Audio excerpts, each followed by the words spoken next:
ยาวเลยตั้งลงมาดิตั้งลงก่อนตั้งลงเลยตั้งลงค่อยตั้งลงตั้งสุดเลยตั้งเลยน้องบ่คุยกันแล้วบ่หักแพงกันแล้วบ่ดีแล้วซะเนาะจังมีตู้ก็เราก็คุยกับเจ้าได้แล้วว่าโอเคแล้วล่ะว่า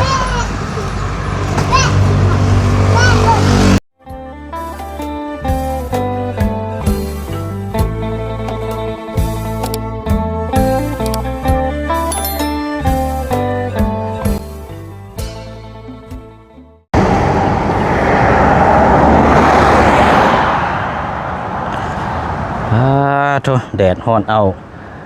แสบบีบาดนี้พี่น้องเนาะฟ้าฝนกระเบิ้งถนนหนทางอะไรกะส่งสีบ่เลยตกหรอกเบิ้งนี่พี่น้องเนาะเอามาฮอดจอดถึงเป็นที่เรียบร้อยเลยพี่น้องเด้อเนาะมาเปิดคลิปอยู่ที่บ้านกระดับเนาะกระดับนอกเมืองเซโปนแขวงสวรรณเขตเฮานี่แหละพี่น้องเนาะพอดีว่าเดินทางมากับทั้งลุงพี่น้องเนาะทั้งลุงก็ซื้อปลาแล้วก็ซื้ออาหารปลาน้ำแน่พี่น้องเสียมาปล่อยเลี้ยงอยู่บ่อน้ำที่ทั้งลุงได้สร้างไว้นั่นแหละพี่น้องเนาะเป็นเขตของทั้งนอกกองมีนะพี่น้องเนาะแกรถแกล่างพี่น้องเขาต้มขนมน้ำแน่นะพี่น้องเนาะกราบสบายดีและสวัสดีพ่อแม่พี่น้องเพื่อสุขุสุขคนเด้อพี่น้องเนาะพบเจอกันอีกคือเก่าคือเดิมวันนี้พี่น้องเนาะเขาขึ้นมารอบนี้ก็จังไดก็ติดตามแล้วก็เป็นกำลังใจคือเก่าคือเดิมเลยพี่น้องเด้อเนาะหลักๆแรกๆเลยก็จะเป็นเคสนำพาเนาะตรวจสุขภาพร่างกายสำหรับทางน้องคำดีพี่น้องอ๋อยเนาะอยู่บ้านกระตูบแล้วก็เรามาแมนเป็นเคสของทางน้องอ่อนแม่ลูกซีเรื่องห้องครัวเนาะพี่น้องเนาะเอาจังไดก็รอรุ่นรอชมรอติดตามเบิ่งน้ำกันเนาะพี่น้องเนาะเอากะไปพี่น้องอ๋อยมาฮอดแล้วก็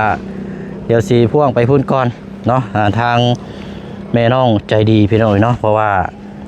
คลิปล่าสุดในกะทางพอน้องเปลวก่อนจะเดินทางกับหลายคู่หลายคนละพี่น้องFCกับสงสารเราพี่น้องเนาะสงสารแบบใดพี่น้องกับสงสารหนึ่งมานี่เราเป็นแม่เดียวกับว่าได้นะพี่น้องเนาะลูกกับ2 คนผู้น้อยๆเห็นกำลังดื้อแล้วกับพ่อป้าแม่ติดแอวตลอดนะพี่น้องเนาะเอามาเยี่ยมมายามทำข้าวล้มเล่าเนาะพี่น้องหลังจากได้ขึ้นชาลั่นใหม่แต่ว่าก็เกิดเรื่องเล่าเนาะที่ผ่านมาก็น่าจะโอเคแล้วล่ะพี่น้องเนาะกบหาคุยน้ำกันแล้วบ่ทางญาติพี่น้องเนาะเดี๋ยวพูดคุยถามบนน้ำกันเนาะแล้วจังจบนี่หากินข้าวกินน้ำแล้วก็ช่วงแรงๆจังว่ากันพี่น้องเนาะเยี่ยมยามพลักน้อยเฮาแล้วก็จังพ่วงไปพุ่นแล้วพี่น้องน้องคำดีกันว่าวันเวลาทันเนาะพี่น้องเนาะไอ้เบิ่งทางแม่น้องจะดีก่อนเนาะบริใส่เสือเลยปะเนาะไทยพากันว่าเอารถลงก่อนเจ้าของเฮือนเพิ่นมาแม่จักมันยังไม่ยาอยู่นี่ติโอ้ยสมุนปิ้งกระพันนี่นะมุนุ่งตุ้งตุ้ยเลยอันครับใช้พอไก่ไปทั้งไหนล่ะพอไก่มาเดินกินเลยเจ้าสบายดีเด้อสบายดีเนาะกล้องผู้ใดอยู่กล้องผู้ใดทั้งนั้นเด้อมาพี่ตู้แข็งแห้งแล้วพี่ตู้เป็นอะไรแน่คล้ายแล้วว่าโอ้คล้ายดีฉันเนาะโดยสบายดีได้ไหมเนาะสบายดีโดยเนี่ยอันว่าเอาไปไหว้เขาเนี่ยอาหารปลาป่ะอาหารปลาลุกน้ำนี่เอาไปน้ำเอาคนลงก่อนไว้กันลงก่อนแค่มีก่อนไม่ลุกโดยเอาลูกเพื่อนคนแค่บอกเชียโอ้เดือดทีเดียวโลไปทั้งนั้นแหละ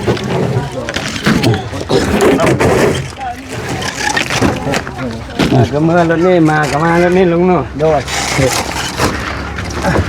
คนกับโบตกเนาะมาทางนี้กันเด็ดฮ้อนคุณบริโภคบ่ผมคนใดตกคือกันบานชื่น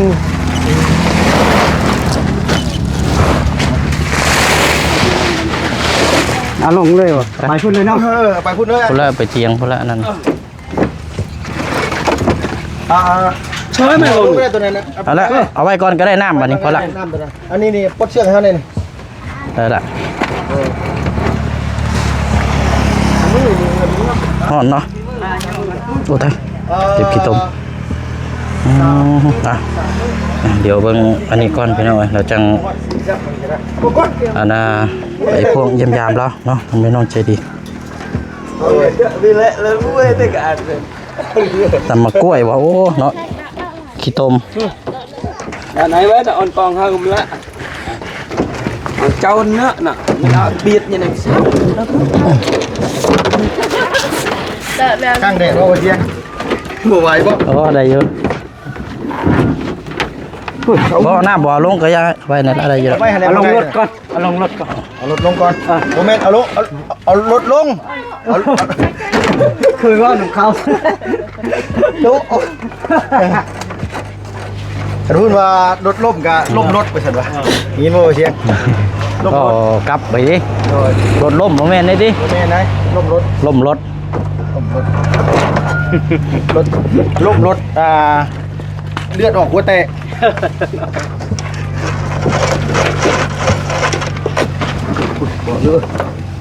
ถึงมัดนั่นแน่จังน้อยเพราะว่ามันเดินทางไกล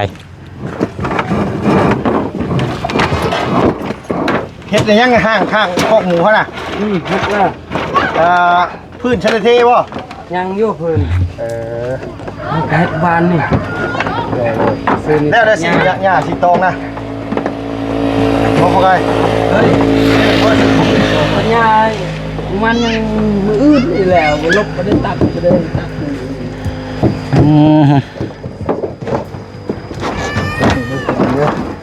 โอ้ยพี่น้องเอ้ยยังโชคดีโทรมาน้ำกันก็บ่เชียงได้ซั่นน่ะบ่แม่นก็เฮ็ดข่อยแดดชับแดดบ่ทางได้มื้อนี้เนาะบ่เชียงเนาะ ฮ้อนเด้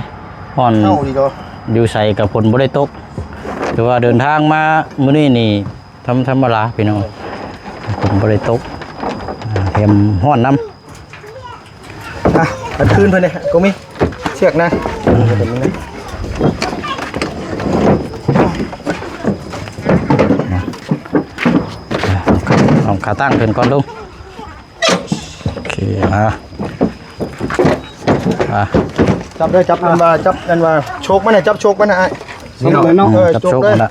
ยกให้วิดเลยยกเลยยาวเลยตั้งลงมาดิตั้งลง ตั้งลงก่อน ตั้งลงเลยตั้งลง ค่อยตั้งลง ตั้งสุดเลยตั้งเลยโอเคมาจับทางหน้าที่บัดนี้ เป็นมาเลย โอ้ยโอเคพอแล้วปลาอยู่ในรถพอแล้วบาด เดี๋ยวเอาลงก่อนพี่น้องเลย ข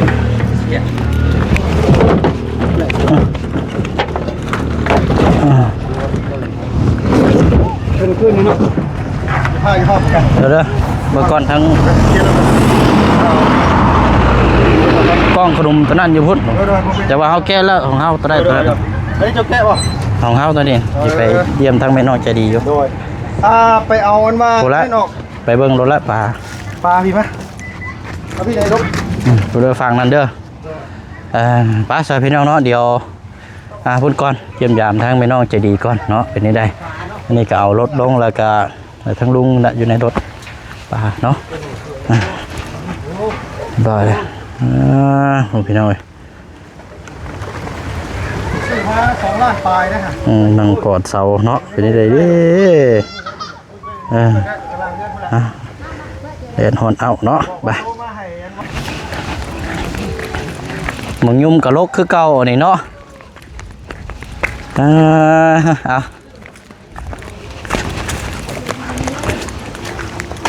โอ้เรียบร้อยแล้วก็กล้วยตัดออกแล้ว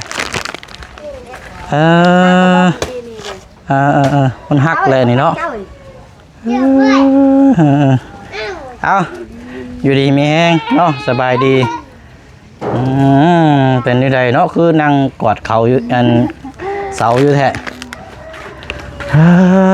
ยังหนึ่งยังอะไรนะ ต้มหน่อไม้ ต้มหน่อไม้ จะได้บะบุญมาบะบุญต้ม ต้มหน่อไม้อะไรยังสิแกงอยู่โอ้เดี๋ยวอาหาร บะบุญ กัน แกง พอบุญบ้านป้าป่ะ เลย โอ้บ่บุญจะสิแกงหน่อไม้บ่น้าเอาขนมไปมาฝาก เลย พละให้ทั้งลูกๆพละกับเจ้าอันนี้ก็ได้ กดใจเด้อ เอาเป็นยังไงเนาะกินข้าวกินน้ำแล้วบ่ เลย ใช้ทั้งนอกใจดีได้อเสียเอ้ย เพื่อน เพื่อนนี่บ่ เลยมาแต่หาหน่อไม้ จะหาหน่อไม้ เป็นจังไดอยู่ดีมีแห้งอยู่บ่ฟันดีอยู่บ่เมื่อคืนนี่ ท่านเห็นคนไล่นี่ไปรับจ้างอยู่โรงงานแบบโรงงานจีน ฟันเมื่อคืนนี่ เลยท่านแต่เห็นคนไล่ ฟันว่าเห็นคนลาย เลย เอ้าฟันได้ก็เป็นคนลายเนาะบ่แม่นสิบ่ได้ไปเฮ็ดเวียกอยู่โรงงานใช่บ่ เลยแบบว่าคนบ้านอื่นดิ แต่ว่าเจ้าก็ว่าไปเฮ็ดฝันว่าอยู่หั่นคือกัน เลย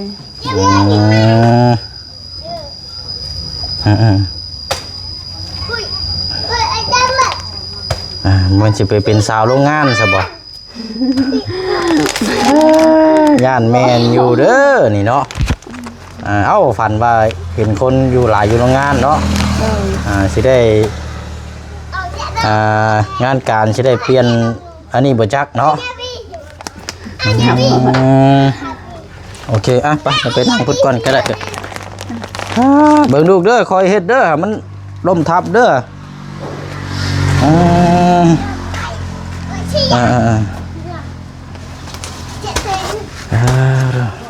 เบิ่งก่อนเนาะเอานั่งมาพี่ก็ดีก็ได้เอ้ยแล้วก็มาฮอดเลยพอดีทั้งลุงเพิ่นซื้อปลาซื้ออย่างมาเลี้ยงบ่อเล่านะน้องของมีก็เลยเอามาลงอยู่นี่ก่อนแล้วจังสิออกมาหากินข้าวเพราะยังบ่ทันได้พากันกินข้าวอยู่ แค่เขาบ่บุญเบาว่าพัวหักเลยเรามาบ่ได้รถเรา รถบ่บุญบ่ได้มาบ่ เราไว้อยู่เพื่อนแบบว่าเพื่อนบอลนี่ ก็บ่ถึงกับฮักหัวน่ะแต่ว่ามันนั่นเพิ่นบ่ให้ค้ามเดี๋ยวมันเป็นหยังมามันยากแต่ว่าเพิ่นกำลังเฮ็ดทางอ้อมทางฉุกเฉินไปอยู่มันเฮาก็เลยข้ามมาได้เนี่ยเพิ่นครับมาอยู่รถใหญ่ก็เริ่มเที่ยวมาหลายอยู่กินนี่ก็เก็บตัดไปตัดมาหั่นแหละเป็นจังได๋แน่ทางอ้ายน้องบ่คุยกันแล้วบ่หักแพงกันแล้วบ่ดีแล้วซะเนาะยันว่ายังคิดยังคือเก่าอยู่โอ้ยบ่ได้ไถเนาะคุยหักแพงกันแล้วดีแล้วทั้งมีตู้ก็เราก็คุยกับเจ้าได้แล้วว่าโอเคแล้วล่ะว่า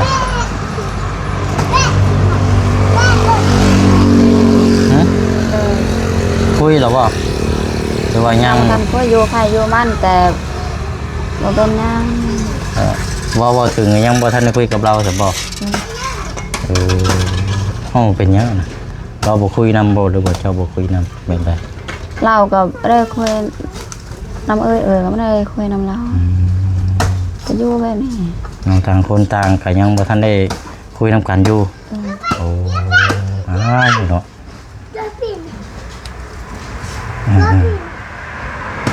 ยังบ่ทันได้พูดคุยน้ำกันอยู่พี่น้องเนาะแม่กับลูกตั้งแต่มื้อเกิดเหตุพูดแหละเนาะทั้งลูกหลานได้ใช่ทั้งน้องจะดีพูดได้เป็นอย่างนะวะ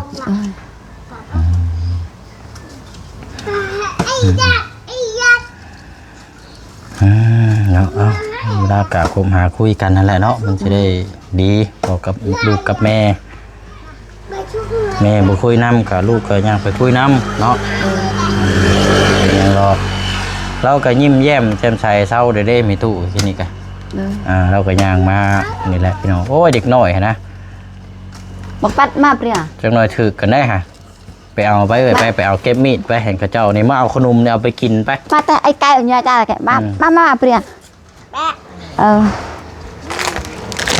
เอานี่มาเอาขนมนี่เอาเจ้าละหมกแกะอยู่ใส่เอาแกะกระเจ้าเอิ้นมาเอา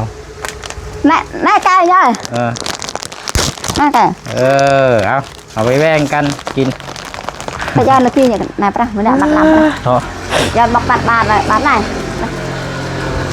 เมื่อไหนทอดไปหน่อยย่านยบมันละบ้าเลยย่านอะไรเนี่ยย่านไปใช้ไปเบิ้งค่ะน้ำไม้ต้มหน่อยเบิ้งหาลายอยู่บ่เป็นยังไงน้ำไม้ยังเกาะ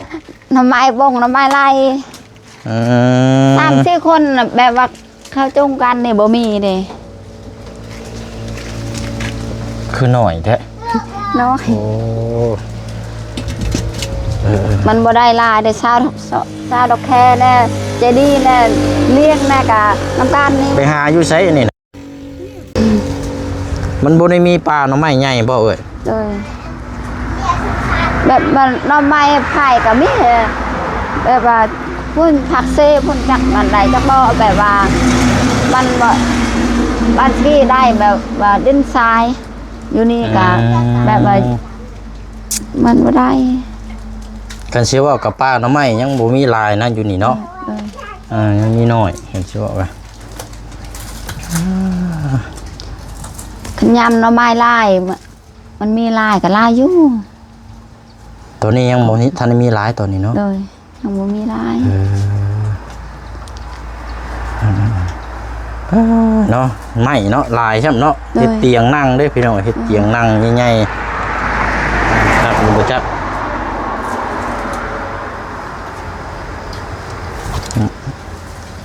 ไม่เดือจากเฮ็ดเฮือนบอกปัดไหน ได้มาสุด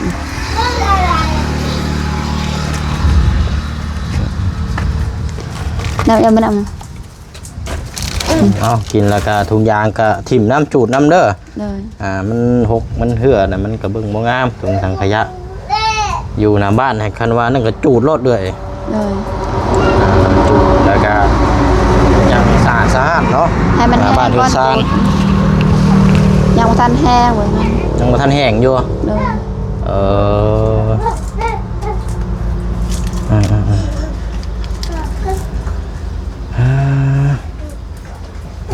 มันยังอยู่กับเบาแบบเบาสองเบาเข้ามาเลยเนี่ย อันเบรกไปกินนี่บ่อาหารปลาอาหารปลาพอลุงซื้อปลามาให้เลี้ยงในบ่อเด้ก็ได้ซื้ออาหารมานำ2 ถุง คิดว่าเข้าสองเบา บ่แม่นอาหารปลา2 กระเป๋า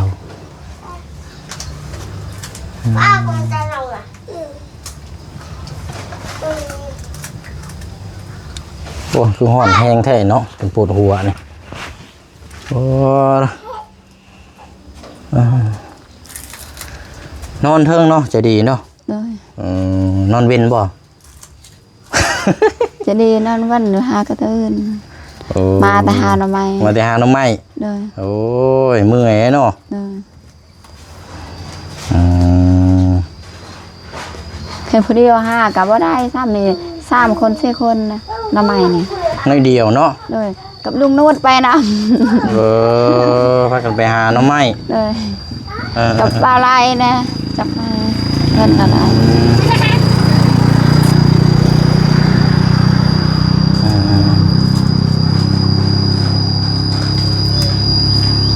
นี่แหละชื่อว่าแกงเนาะเอาโอเคฉันเนาะมีแต่ว่าอะไรมาเยี่ยมมายามเด้อเดี๋ยวชิพ่วงไปเยี่ยมดินน้ำประตูเราอีกจังหน่อยก่อนเนาะเห็นหน่อยเอาสู้ๆเนาะเมย์เลี้ยงเดียวเลี้ยงลูก2 คนดีแต่ว่าทางอันน้องจะดีแล้วก็เป็นสาวเป็นผู้ใหญ่เลยเนาะก็สิพึ่งพาช่วยทั้งครอบครัวทั้งแม่ได้อีดอกมานี่1มาการนี่แหละเพื่อนชาล้านแป้นก็สิมีครบเลยไม่แต่ว่าหาอยู่หากินซื่อๆเนาะได้อีดอกพี่น้องเอ้ยแต่ว่าถึงทางเอื้อยแล้วนี่ก็ยังนุ่มพี่น้องเอ้ยยังนุ่มคันสิว่าก็ยังสิมีครอบครัวอีกอยู่แล้วนะแต่ว่าบ่ฮู้ว่าจักยามใดมื้อใดเนาะยังอยากได้ผัวอีกอยู่บ่เอ้ยตอนนี้นะฮะ เท่าแล้วมันอยากได้ โอ้ยเจ้าอย่าเว้าว่าเจ้าบ่อยากได้ถามว่าเท่าบ่ยังบ่ทันได้เท่าดอกซ้ํนี่น่ะต้องว่าจักยามใดแค่นั้นแหละเอาเบิ่งเนี่ยแต่ว่าตอนนี้เจ้ายังบ่ได้คิดเดี๋ยวนี้เนาะ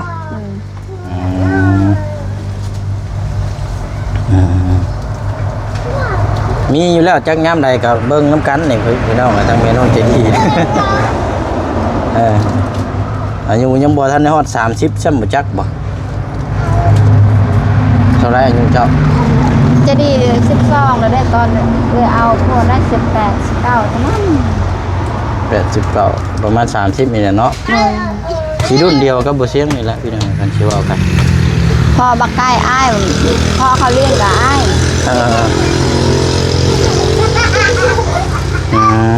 บัดคุณเฮ็ดเวียกแบบแต่น้อยจนเป็นชาวก็ได้พวกกับแบบว่าทุกข์ตลอดนี่คนทุกข์ตลอด วันนี้งามเลยเด้วันนี้ คนบ่ได้ งามเลยเด้เจ้าวันนี้บ่ได้เมื่อยเลยเด้หน้าตาคือเกี้ยงก้อยอยู่ คนบ่ได้ คันบ่คันคนเฮาคันเป็นทุกข์อยู่หน้าตานี่สิเฒ่าไว้เนาะมันก็สิเบิ่งแบบบ่ยากดอกเอาในรายการเนี่ยเป็นกำลังใจให้เด้อ เลย สู้ๆเนาะเลี้ยงลูกพี่น้อง2คนแม่เดียวเอาเดี๋ยวเฮาย่างไปดินน้ำประตูแล้วก่อนจักเด็กจักน้อยเด้อ เลย เอาอยู่ดีมี ใจ แฮง เด้ออยู่ดีมีแฮง ฝันว่าไปโรงงานแล้วคนหลายเนาะ เลย บ่ได้ฝันเห็นตัวเลขตัวหยังบ่ได้ ชุดก้อนเนี่ยท่านเห็นไก่ช่องโตเขาเฮ็ด เพิ่นเห็นไก่2ตัว เลย เอาโอเคเนาะเบิ่งต้มหน่อไม้อะไรเด้อ ไปพี่น้องเนาะพ่วงไปพุ่นก้อนบัดนี้เฮือนประตูก่อนเนาะมันยังเด้บาทนี่มีแต่กระสอบใหญ่ๆแท้นี่โอ้ทุโอ้โตฮะรถเพแล้วใส่ลายกุกเกลียเฮ้น่าคิเพแหละติดบ่ได้บ่ติดได้บ่แม่ติดได้อยู่บ่ใช่โอ้ยยางแบนเรียบร้อยพี่น้อยเป็นได้บาทนี่ เล่เขาอะ ใส่ลายยางเนาะแบน สมควรแล้วเราพอดีเนาะใส่ครับใส่ ดีแต่ว่าเราก็มีบ้างสูบฉุกเฉินมานำอยู่ชั้นนั่นพอแห้ง